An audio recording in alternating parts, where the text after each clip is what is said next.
U organizaciji Najsus Gitar udruženja, a pod pokroviteljstvom Ministarstva kulture, grada Niša i opštine Medijana, u Nišu se od 7. do 10. decembra održava četvrti Najsus Gitar festival.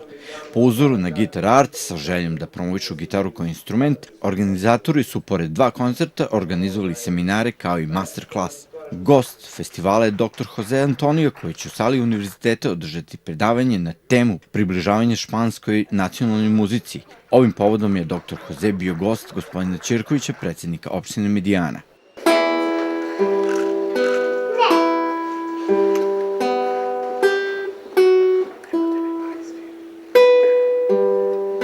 Pametnije je učiti gitaru da se zvuci gitare čuju, nego lomiti klupe ili ne znam neki višak energije magde ispoljiti. Tim pre što danas ovde imamo jednog sjajnog gosta iz Španije, doktora nauka za gitaru Jose Antonio Clemente, koji je potegao čak iz Španije da bi deci na seminarima, na radionicama uz sjajnu Vesnu Petković i sve ove ljude koji su osmislili ovaj festival na neki način vratimo ono što je gradu potrebno, ono što grad Niš pre svega jeste. Centralni događaj festivala je koncert koji će u petak biti održan u sali Fakulteta umetnosti. Nastupit će orkestar studenta Fakulteta umetnosti kojim će dirigovati Milena Injec, a solisti su Jose Antonio, Vera Ogrizović, Bata Zlatković i Vesna Petković.